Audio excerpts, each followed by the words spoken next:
And that is why that on the brooding, maliit kasi yung counting mortality because of those of those practices that we develop at Central Philippine University Maka-Native. No, iba kasi yung bakit that we usually during the process kung anong problema doon sa field pinapollow up dito sa station, and usually we simulate the situation on the farmer's field para at least maintindihan natin yung Maka-Native ang kagandahan ng technology at Central Philippine University. Aside from the problem that we have in terms of the feed wastage, na ano ba ibang problema associated during brooding? Alam niyo Maka-Native kung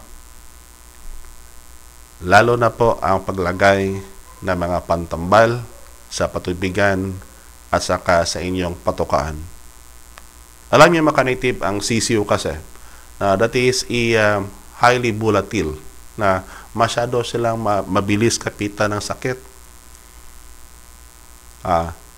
Now, how can we reduce occurrences of infection? Ganang sabi ko noon na first is that napalitan po natin ang Rysal natin liter material every 2 weeks if possible, para at least kung bago-bago yan, yung mga previous infection mailabas na. We are producing what we call the garlic tea.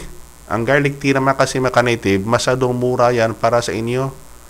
Ang garlic tea Maka-Native, alam niyo ang dosage niyan, that for that one tea bag about 5 grams na yan, that is good for 15 liters of water.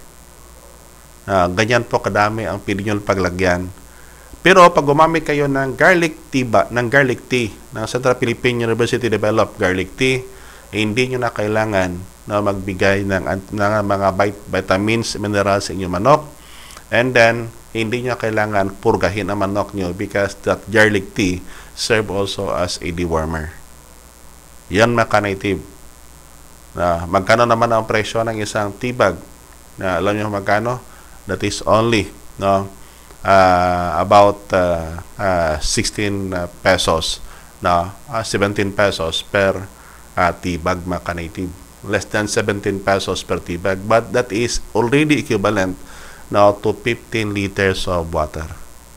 Yung mga binibigay po nyo na vitamin na mga antibiotics, ang concentration na kailangan nyo per liter umaabot yan hanggang 2 kutsara o isang kutsara, magkano naman presyuhan. Ang kagandahan kasi sa atin sa garlic tea, it is made up of what they call the garlic extract, na kung saan ang ginamit sa pag-process niyan is vacuum freeze drying. Ibig sabihin Maka-Native, yung active compound na nandyan sa garlic hindi pumawala. Bakit? Ang garlic kasi pag may init na i-undergo yan sa init, some of those allicin compound mawawala yan. But using what we call the vacuum freeze dryer, na kung saan po ang kanyang temperature is as low as negative 80 degrees centigrade para maging powder yung liquid na yan Maka-Native, na malaking tulong po sa inyo dyan para makontrola po ang sakit. Alam nyo kasi ang pinakamabilis na magpalawak ng sakit, magpakalat ng sakit sa inyong manok is yung patukaan at saka yung patubigan. Yan Maka-Native.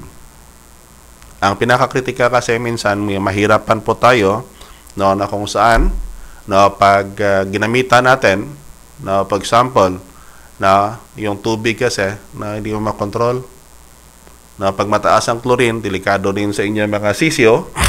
Pag ang mga tubig kinuha nyo sa mga deep well na kung saan po malapit yung mga CR septic tank or poso negro, mataas naman ang E. coli content. Alam nyo kasi ang E. coli, that is a kind of bacteria na it serve as parasite, doon po pasok po sa bituka ng inyong manok. So, ibig sabihin, pagpasok doon sa bituka ng manok ninyo, ng mga sisiyo nyo, ang nangyayari dyan, doon mismo sa bituka, they try to invade, lalo na po sa mga small intestine, na kung saan doon ang active site for the absorption of nutrients. Yan ang mangyari kung ang nutrient doon hindi na makapasok doon sa katawan ng inyong manok. Ibig sabihin, mangangayat ang inyong mga alagang manok. How to control it?